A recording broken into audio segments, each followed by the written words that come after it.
meeting of finance to order. Roll call would be Alder Galvin. Here. Alder Johnson. Here. Alder Corpus Dax. Here. And Alder Dorf is here. The first item of business is election of the Finance Committee Chair. Are there any nominations? I have one, Alder Dorf. I would like to nominate for the chair.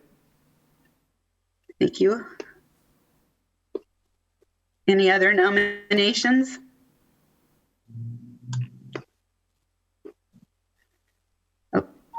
Okay, hearing none.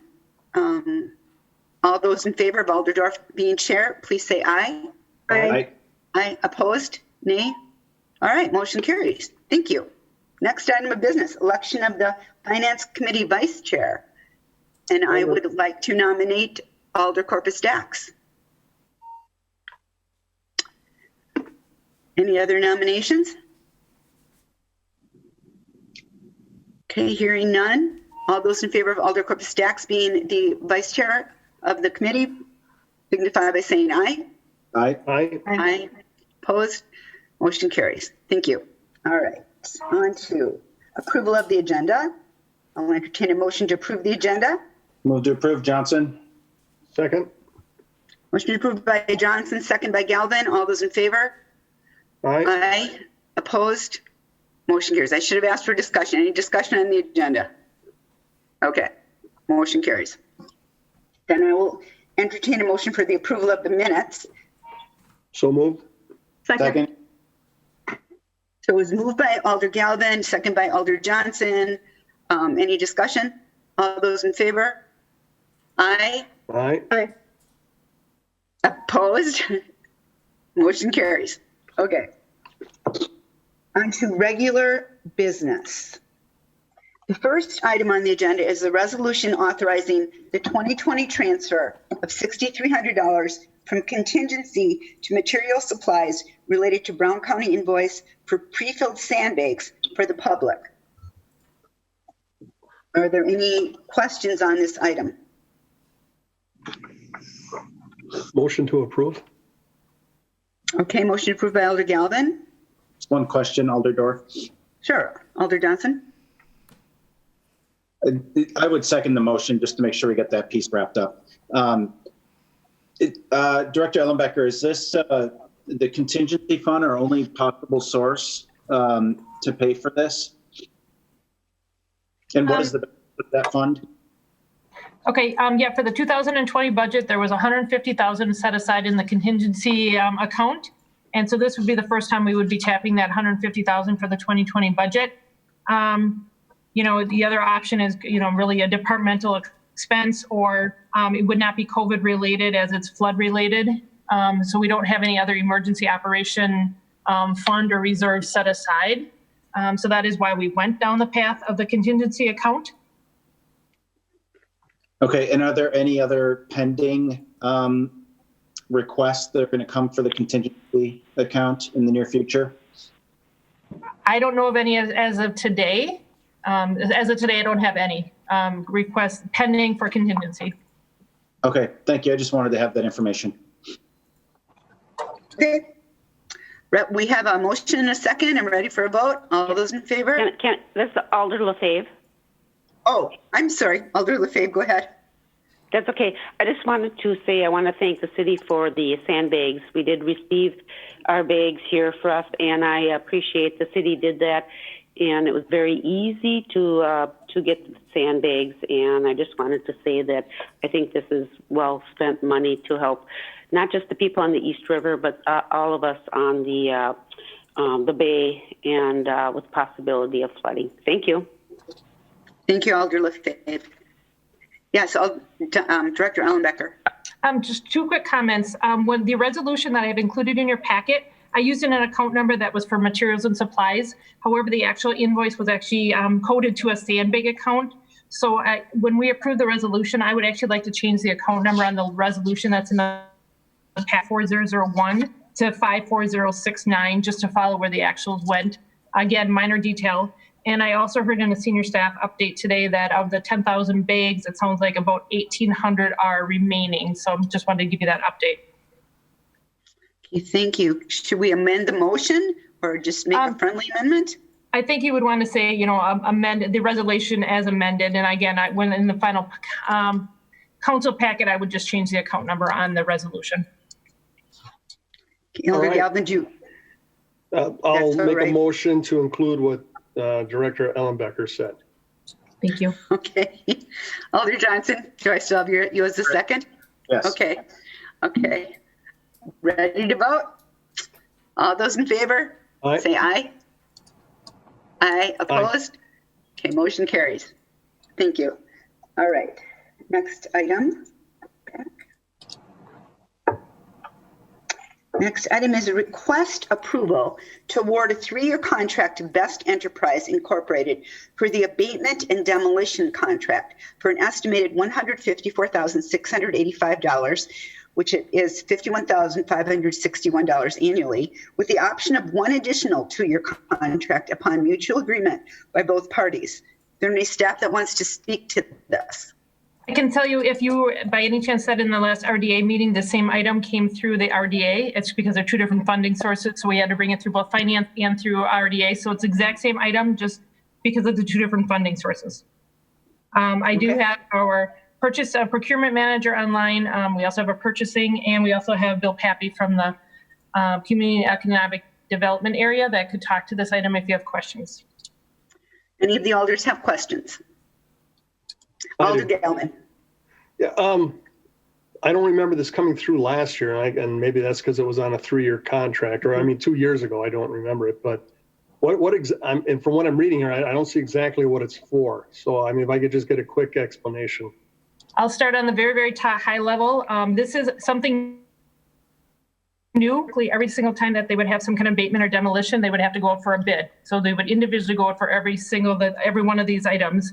And so for efficiency, for our department or pricing, they were able, our purchasing department worked with Bill Pappy to try to get a 3-year contract to save some of that administrative time and just have a contract for these going forward.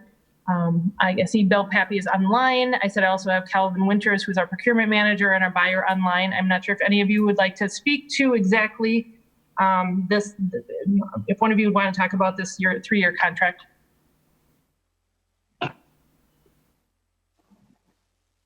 Do any of the elders have any questions? Oh. Yeah, I would continue then with a question of, so like when the building at Irwin and Mason was raised, that old head shop there, and I believe the city paid for that.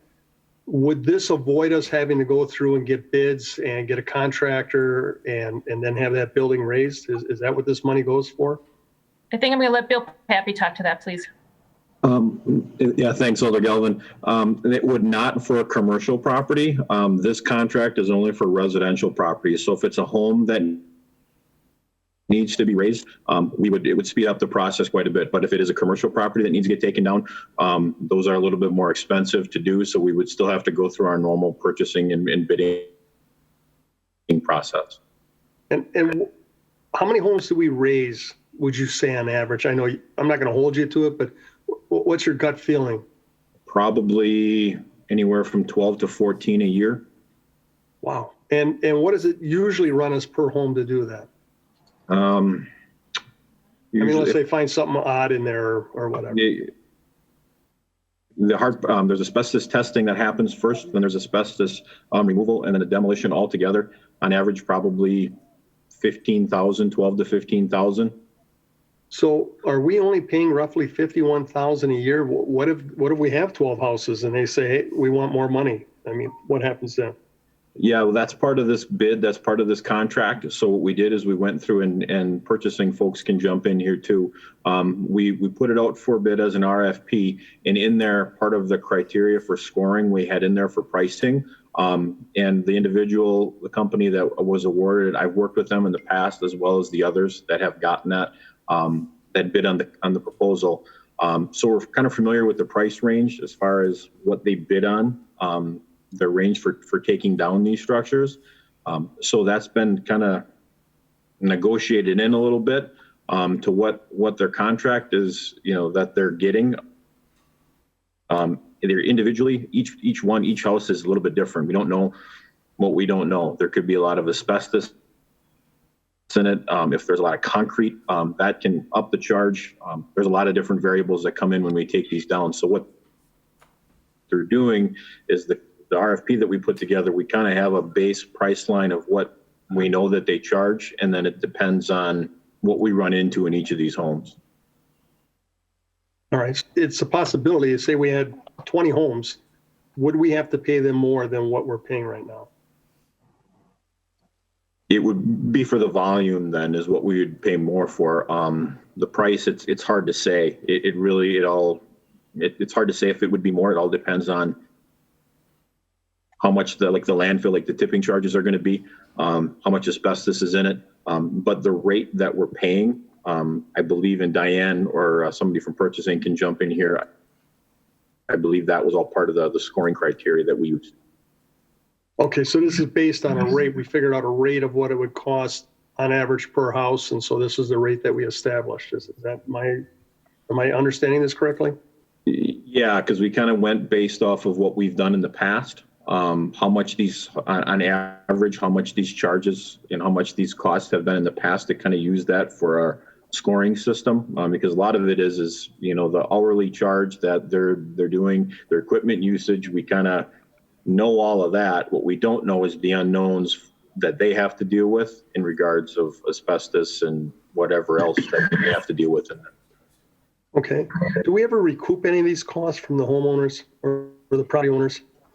At times, I don't know. Diane might be able to talk about how frequent, but what we do is we do bill it back to the homeowner. So that's why I had the two different. So our part here in finance, the funding that we use for this part is through the Inspection 101 account. So those get billed back to the owner, because if it's an inspection order that's taking down the property is still owned by the individual party. So once whatever those charges are, we forward that on to the owner at the time. If they don't pay it, it goes on their taxes as a special When they don't pay their assessment. taxes, we never get paid. Yes, then it would go through the normal foreclosure process, and then I believe in foreclosure that those can get wiped off. But a lot of times Cheryl and our neighborhood folks will end up trying to pick up those properties to redevelop them. And if so, okay, so we pick them up, we redevelop them. Obviously, if we can get them sold to a private person, we make back the tax money. And if Cheryl's company or organization resells it and that kind of stuff, that money goes into where? Back into her accounts, into the general fund, or back into your account? I mean, is it divvied up or just? That would be a question for Diana. I can try to talk to that one. Yes. So two different funding sources, as Bill was saying, that if it is through more of an inspections where we've tore it down, we will still charge the land. The property owner if they don't pay, it goes on their property tax bill. Many of those are not recouped because at that point they've let the house go to disrepair and it has to be raised. Of course, it goes through the normal foreclosure process, couple years. If and when that house is sold and Brown County can make a profit and get enough money to cover all their taxes, the city could recoup some of those special charges, which is what a demo would be called. So there is a slight chance to recoup it. And then what Bill was saying is if then that house goes up for sale, if Cheryl's group would use neighborhood enhancement money or some kind of block grant money, at that point they're using their money. And at that point, they probably potentially go out to NeighborWorks or try to flip that home. I think on it then would go back into the fund in whichever fund was used to purchase that property. And again, probably neighborhood enhancement or some other CDBG money or probably neighborhood enhancement money. All right. So in the end result, we're probably never going to recoup that money. But the end result is if we can get it back on the market and get a home or something else built there, we're better off than we were. Correct.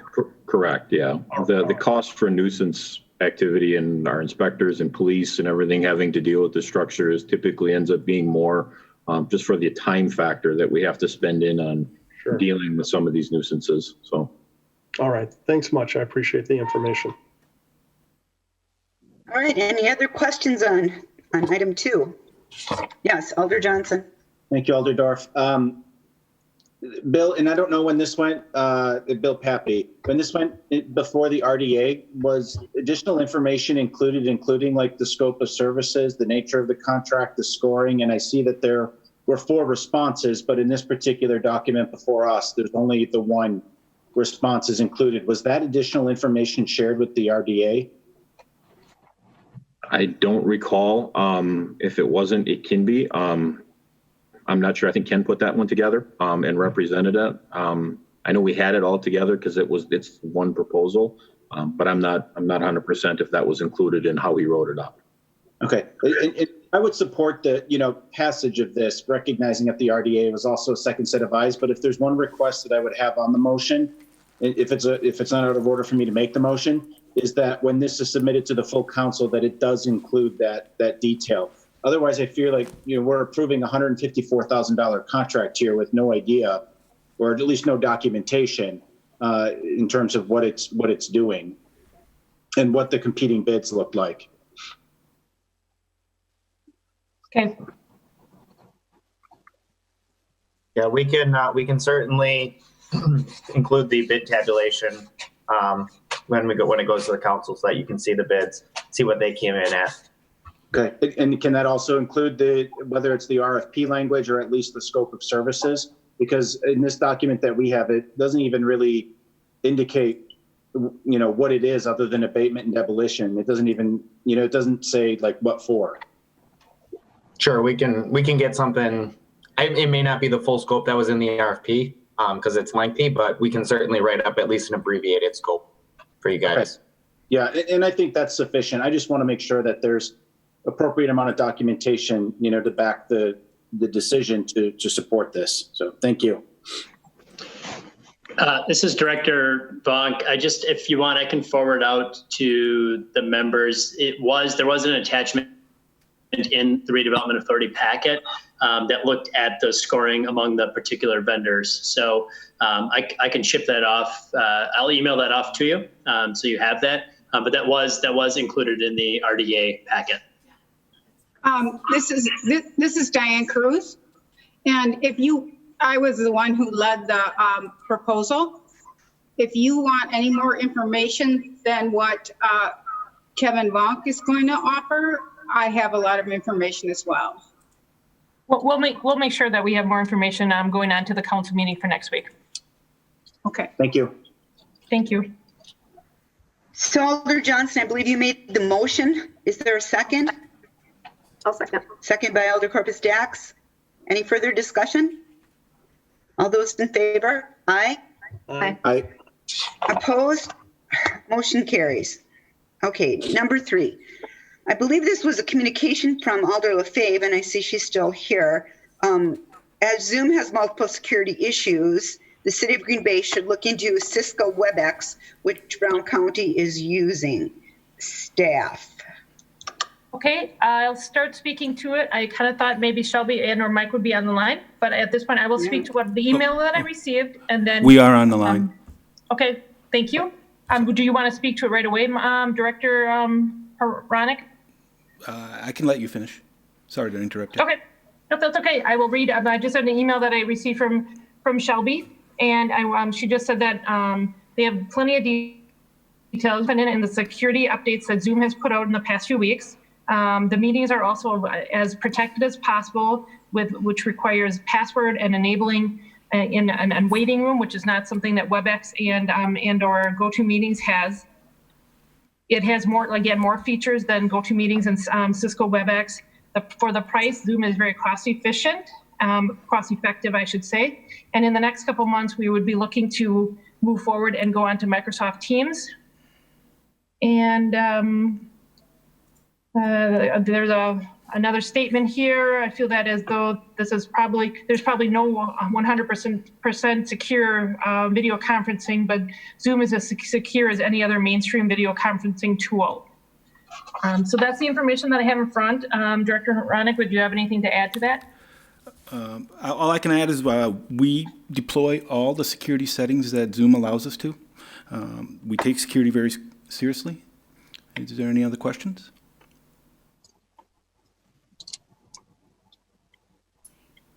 Are there any questions? I think I just want to add one more thing. Again, because we do believe that we're going to be moving off of these platforms and onto potentially Microsoft Teams. Zoom also does not require a contract, and some of the other software platforms might require a contract. So this is right now, it seems a very cost-effective with high security. This is I would Alder move- LaFave. And to date, we have not, wait, Alder LaFave, go ahead. Yeah, I brought this up, and this was, how many weeks ago?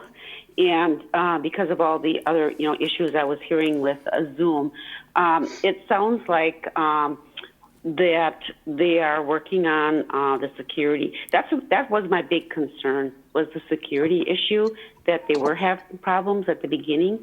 And I think now that I hear that they're upgrading everything and everything looks fine, I just wanted to bring it up to the committee and let them know that, I felt there was some issues before, and I just wanted to make sure that they were taken care of.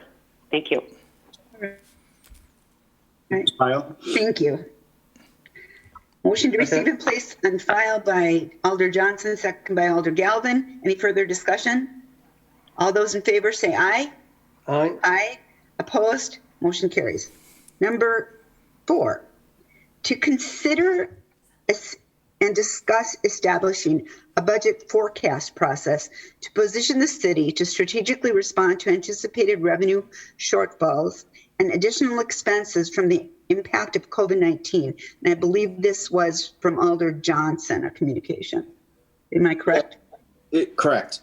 Essentially, it is specifically what I've laid out. I think a lot of organizations that I've been a part of in the past, and including the one I'm in right now, we've already done a 9-month forecast for our organization, recognizing revenue shortfalls. So this is obviously a very fluid thing. It seems like every day that goes by, something changes, but I fear that if we're not proactive about this, that we risk finding ourselves in a very unfortunate position before the end of the year. So certainly open to having Director Ellenbecker share with us maybe some of the conversation that's occurred at city level, and what type of, if you could maybe just inform us as well, what type of process, if any, that the city currently uses when doing forecasts in any other normal budget year. In a normal budget year, we would ask all the department heads right around July, August, really at budget time, to really go through and do a budget forecast, to look how they're going to spend that end that year, and then they start talking next year's budget.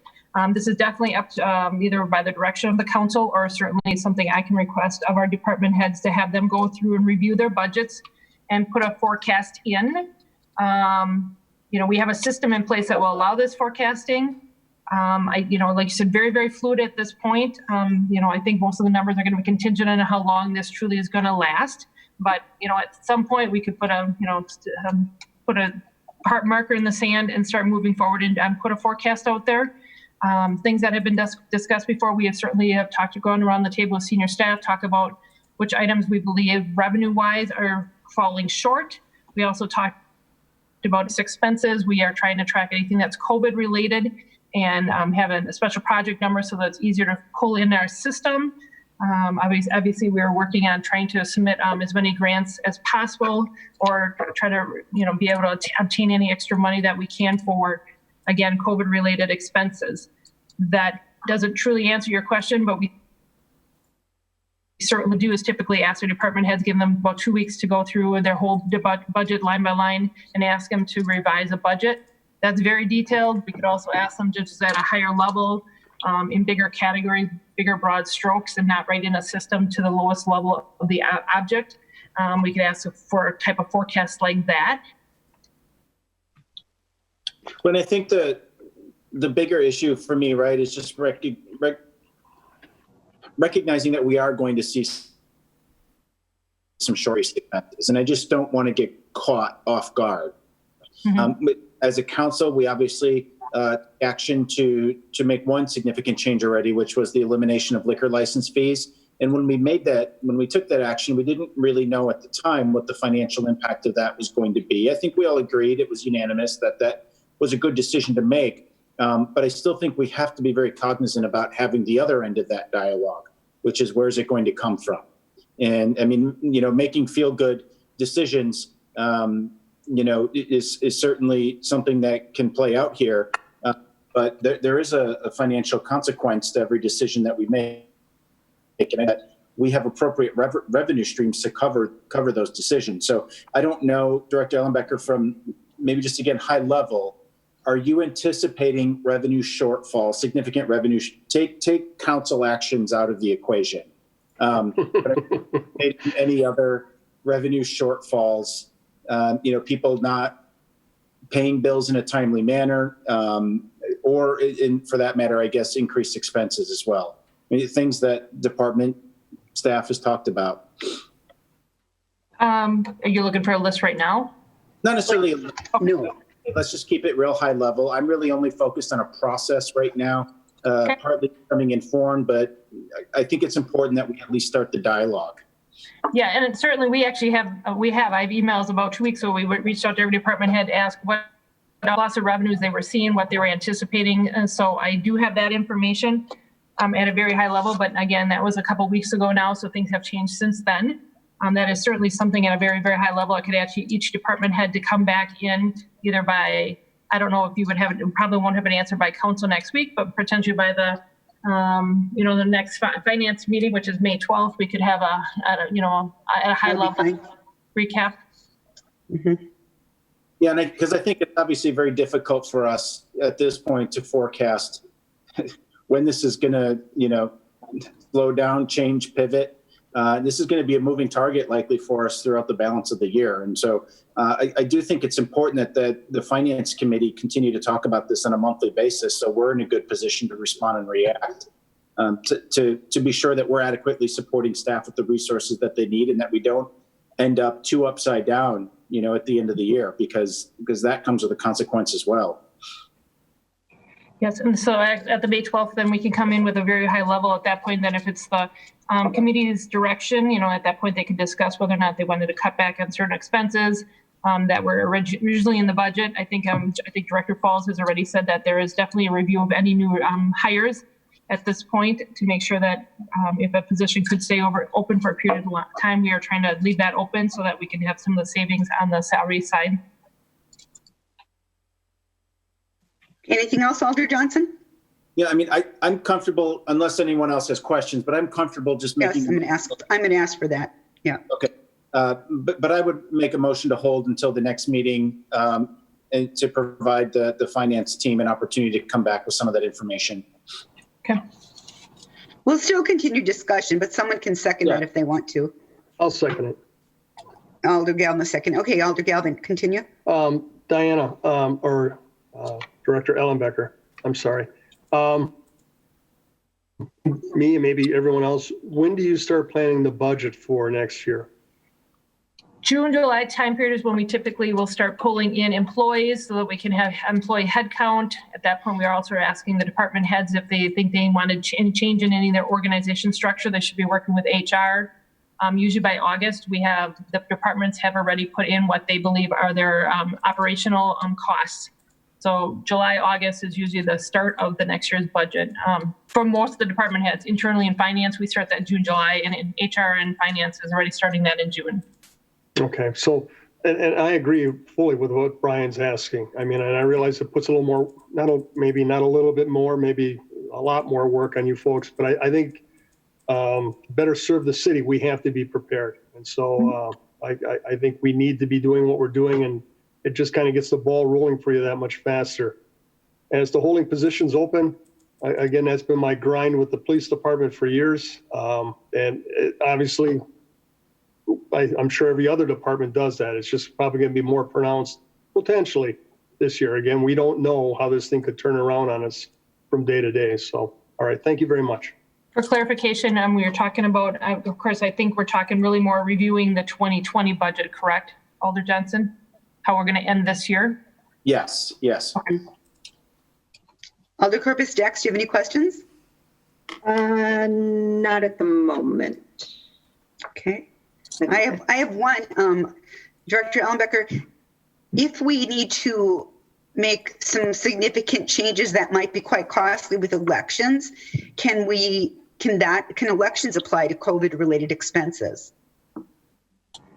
Yes, at this point, we're making an assumption that some of the additional costs and supplies, potentially labor that was related, and maybe posters that was related to the selection, that we're hoping to code them for some kind of relief for the COVID expenses that we're hoping that they're going to be reimbursable expenses. Until we try to submit them, we won't know for sure, but we are going to attempt to submit them. Okay. And there may be more for future elections. Do any of the other alders that are present wish to say anything? Alder Stoyer. Alder LaFave. Okay, I called on Alder Stoyer first. Okay, But you have all to, right. Okay, thank you have to mute yourself. Unmute Okay. myself, yes. Okay, thank you, Chair. I think that this is a good policy that we're looking at to move forward. So I agree with Alder Johnson and Alder Dorf and Alder Galvin on this. So I think it's very important that we look at this. Also, there might be some other revenue sources that we can peek at as well, but during this pandemic, that might not be an option either. But it would be nice to at least have options out there that we can look at all the way around. And so I'm all for it, and I appreciate the effort here. Thank you. Thank you, Alder Stoyer. Alder LaFave? I also concur this is a good time to be talking about this. But I just have a question. There are people who make 2 payments on their taxes, and they're not due until June, I believe. So this is something that you might not know until that comes about. If people are unemployed, I wonder if this is going to affect them and on their taxes, the payments. So that's something too I think we can think about. Second installments are due on July 31st, and there is a July 30th. proposal. Okay. Yep, and there is a proposal by Governor Evers to delay the second installment as long as you're current with the first installment. Your second installment, they're looking to push out till October 1st. But that would be with a waiver started by the county, and then the municipality would have to also approve it. I have talked to the finance director at the county. They're considering it, but I don't believe they've taken any action on it at this point. What that would mean is a delay in our cash received in the door. I think the goal and the hope is that will give the people who need a little more time to pay their second half, that will hopefully give them time to get that payment for October 1st, and then no penalties and interest. And then you're also losing your interest on that money if you're waiting until October. Correct. The city of Green Bay the difference would be, we typically would get all of our money that was paid through Brown County, we would get it on an August settlement. In this case, we wouldn't get it till either end of September or early October. So it's about a month and a half delay on the cash coming in the door. So we would not get the interest sitting in our bank for that cash. All interest and penalty for second installments, real estate taxes, which is the majority of these outstanding taxes, are actually the county. County receives all interest and penalties for late payments. So they actually would be the ones who would decide, would actually be out on not only their portion of their cash, but they also would be out on penalty and interest. Right. Okay, so that really doesn't affect the city, is what you're saying. It more affects the county? Where it would affect the city is in August, we would have received our second installment. Yes. Last year was around $16 million. Now we won't be getting it until end of September, early October. So it's about a month and a half that we would not be having that extra, in this case, using last year as a reference, $16 million sitting in our bank. So we wouldn't be collecting interest on that money sitting in our bank. But interest rates, as you know, have dropped pretty drastically. So we're not talking interest rates. So at this point, but that is how it would affect the city. We would have less in the bank for about a month and a half. Thank you. Okay, thank you. Anyone else That's wishing all I have. Thank you, Alder LaFave. Anyone else wishing to comment? Okay, I think we have a motion on the floor by Alder Johnson and seconded by Alder Galvin to hold until the next Finance Committee meeting. All those in favor, say aye. Aye. Aye. Opposed? Sometimes you can unmute if you want to say aye so we can hear you. Aye. Thank you. All right. Motion carries. All right.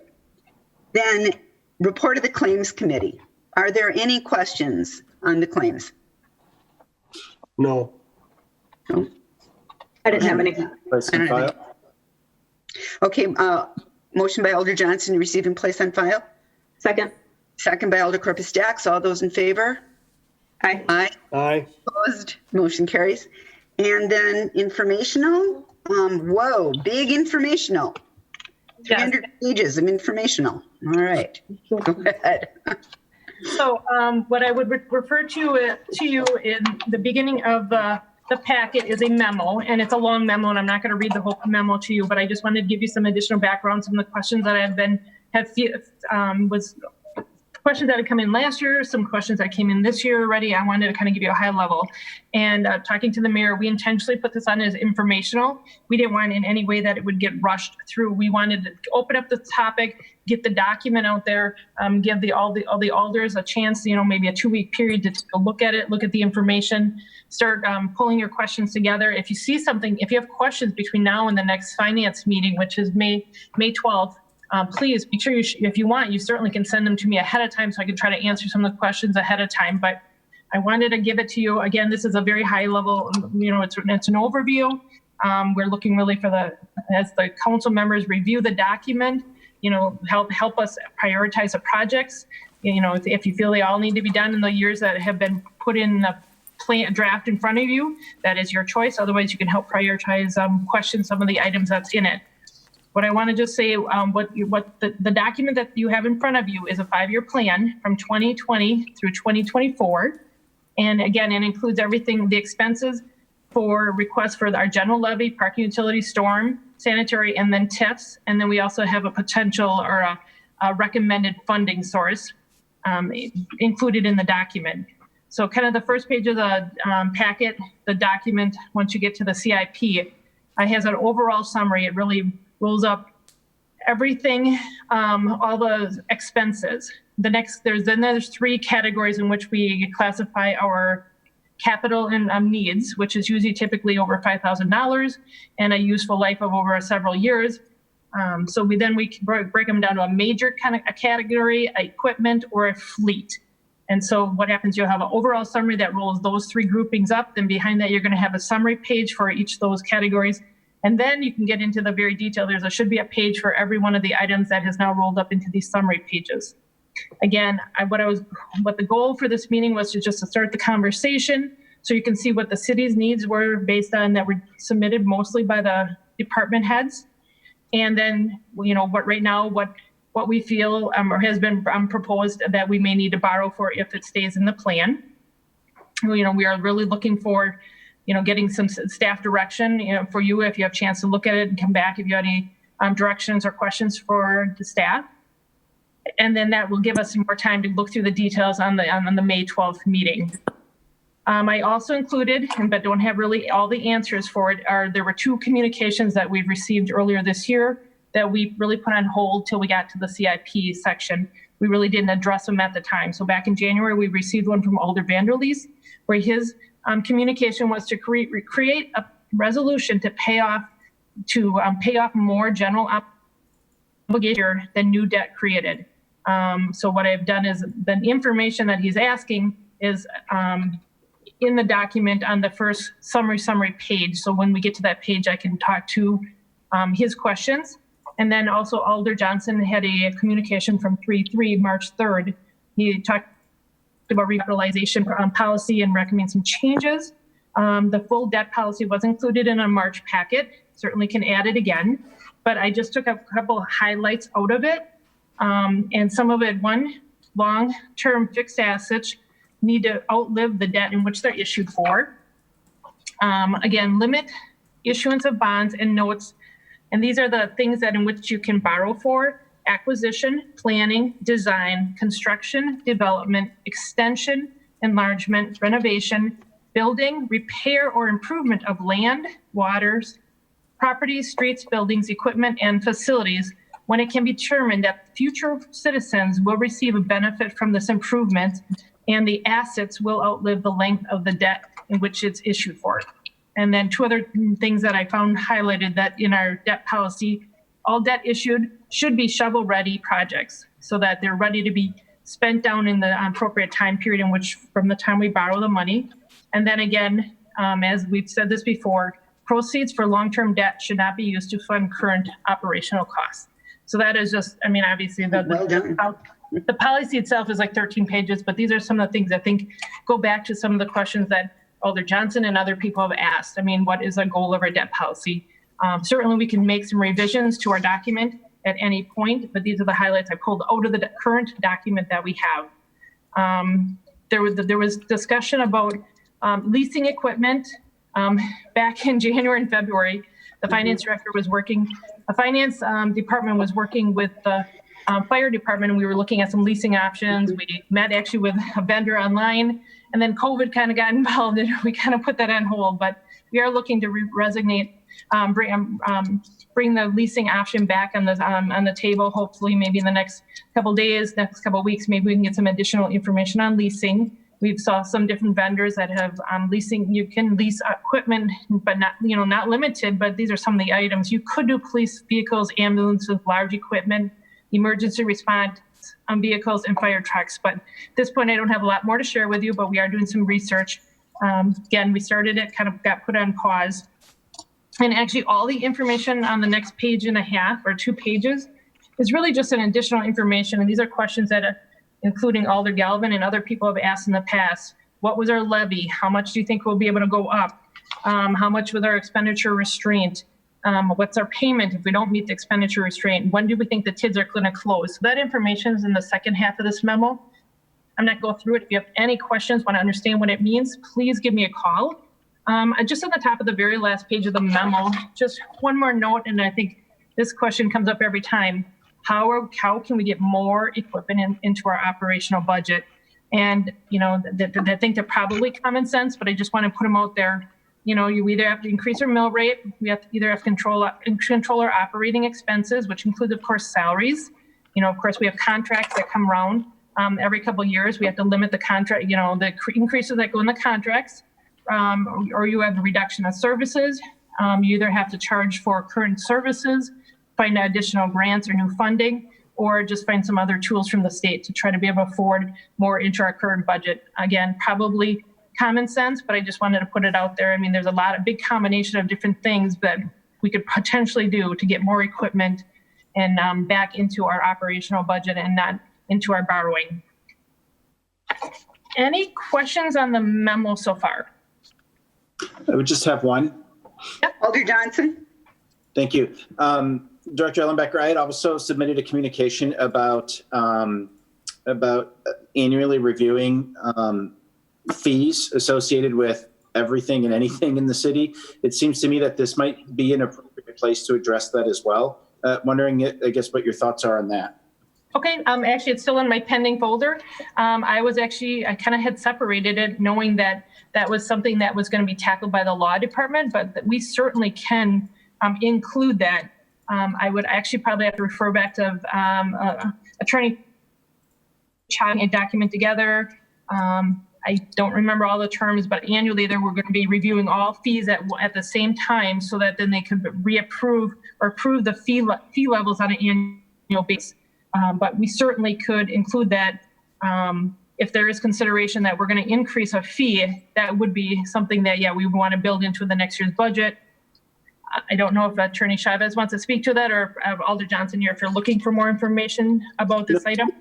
More so just want to put it on your radar that I think it could be an appropriate discussion as part of this process, especially if we're looking at proper cost accounting, which was a component of that communication, because I know that there were a couple of fees that we 2 years, where we said, gee, it's been years since we've raised this, we're not even covering our costs. So of course that means if we're not covering our costs, we're spending more to do that service than what we're taking in. And that means we've lost money in that period. So it just seems to me that the finance department is probably in the best position to have expertise to address that. And it makes sense to have it part of this 5-year plan. Okay, I would agree. And then the formal process of getting the new fees approved would be probably more what Attorney Chavez would be bringing forward. Okay. Yeah, and I think the process could be addressed separately, but the financial aspect could be part of this. Okay. Thank you. Any other questions or comments? We will be looking at this in great detail on May 12th. Okay. If you don't mind, Go ahead. Alder LaFave. Go ahead, Alder LaFave. I just wanted to bring up, I went through this completely. I mean, I really read it because I was looking for anything put in for the dike maintenance repair, and I didn't find it. So I called Director Ellen Becker, and she told me it's underneath the stormwater. So if you see that it's over $6 million, part of that is for the dike. They're putting $2.5 million on the dike here in Green Bay.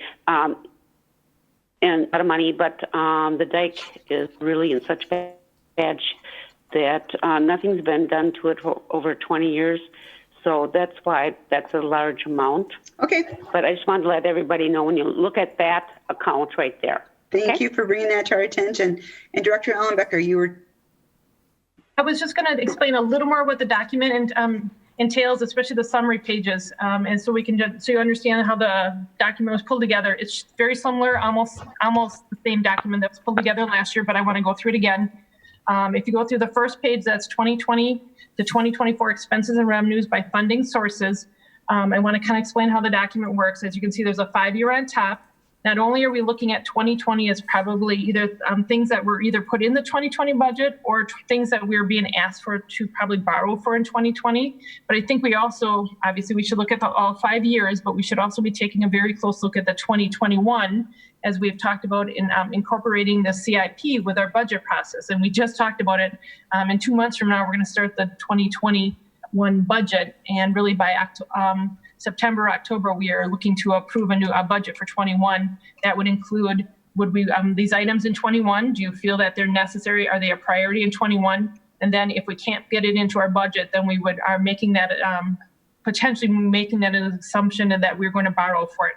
So what on top of it we have our major capital projects, and you're going to see the category by general levy, which means that it is being supported. Anything we borrow for these departments is going to be supported by your tax, and your constituents' tax bills. The next section, when I call it other funding sources, that is just a term that these are not supported in any way by your tax bill. That is TIFs.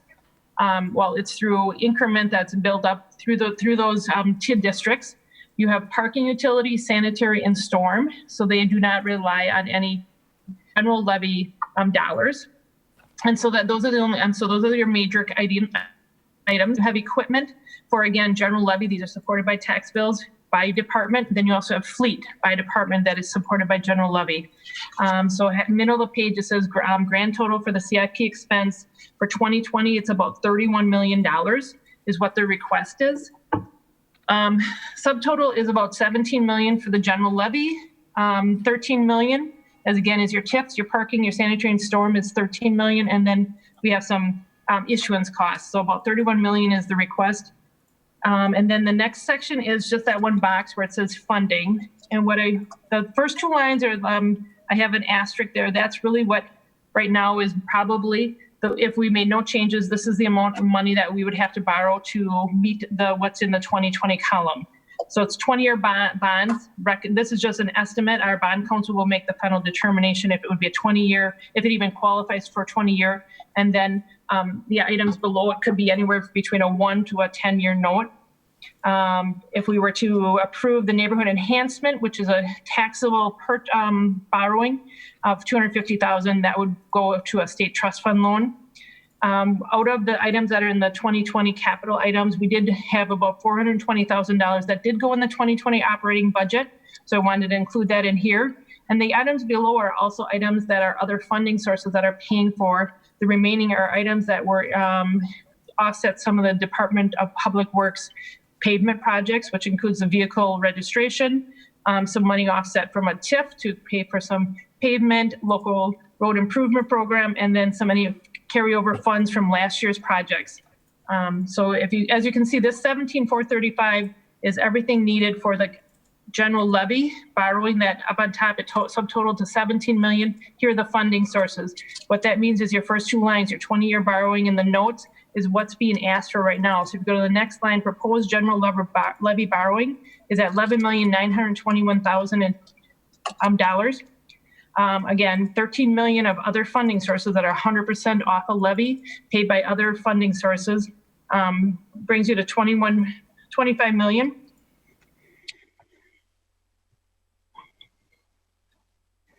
And then what happens, the question that kind of goes along with what Alder Vanderleest had asked, this is GO, which is a general obligation borrowing.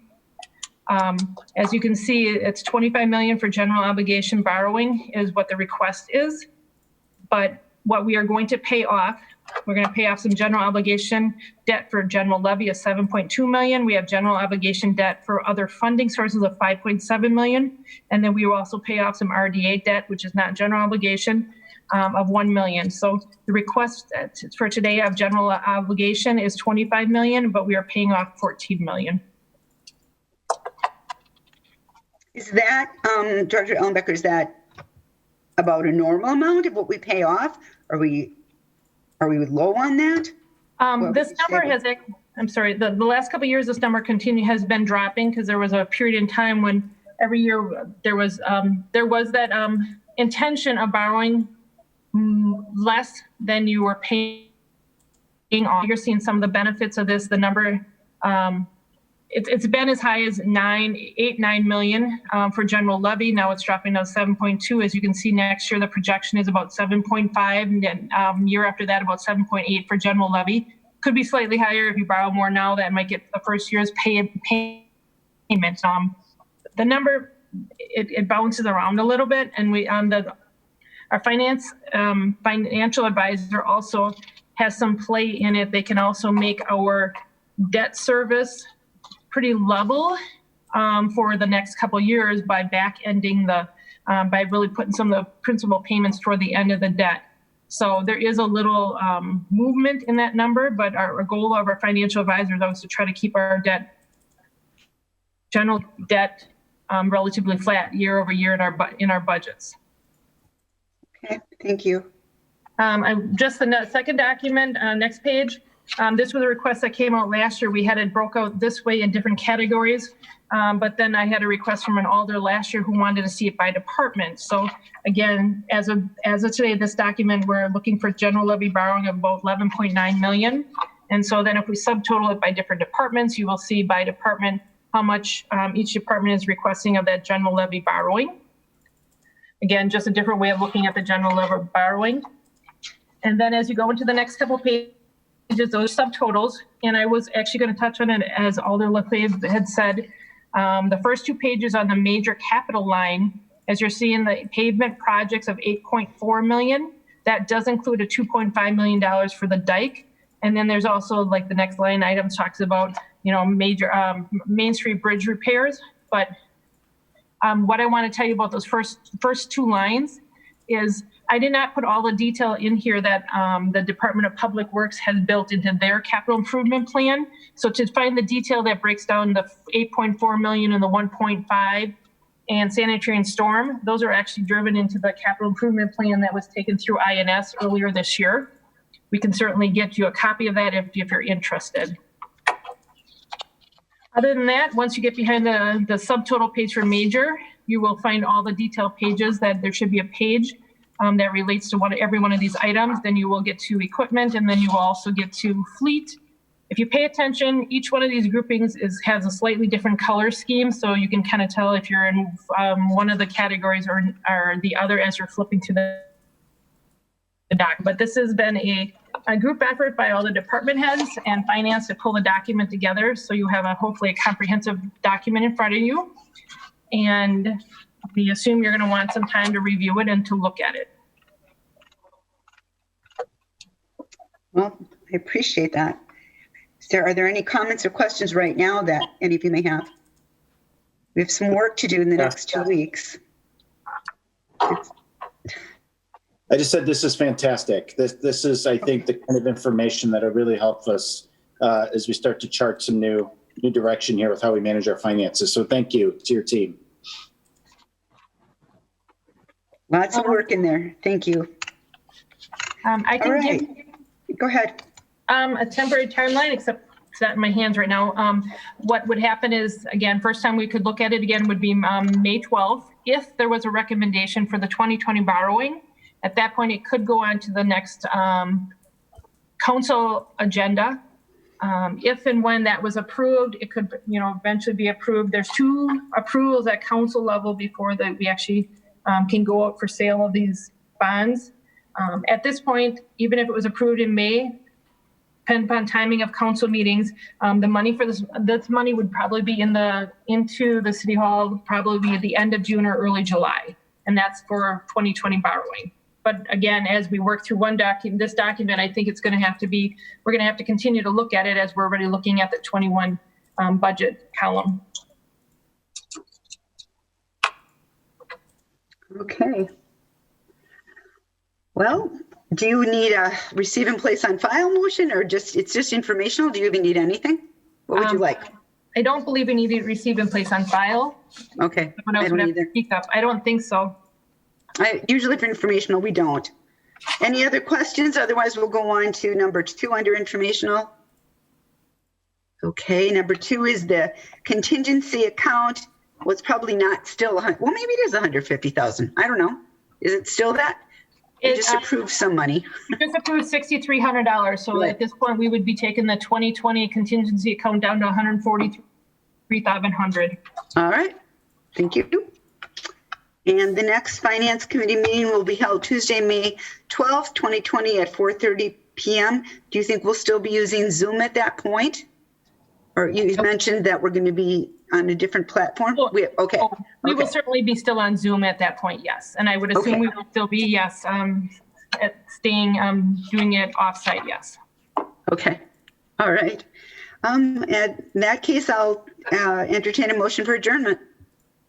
Motion to adjourn. Motion to adjourn by Alder Galvin, second by Alder Corpus Dax. All those in favor? Aye. Opposed? Motion carries. We're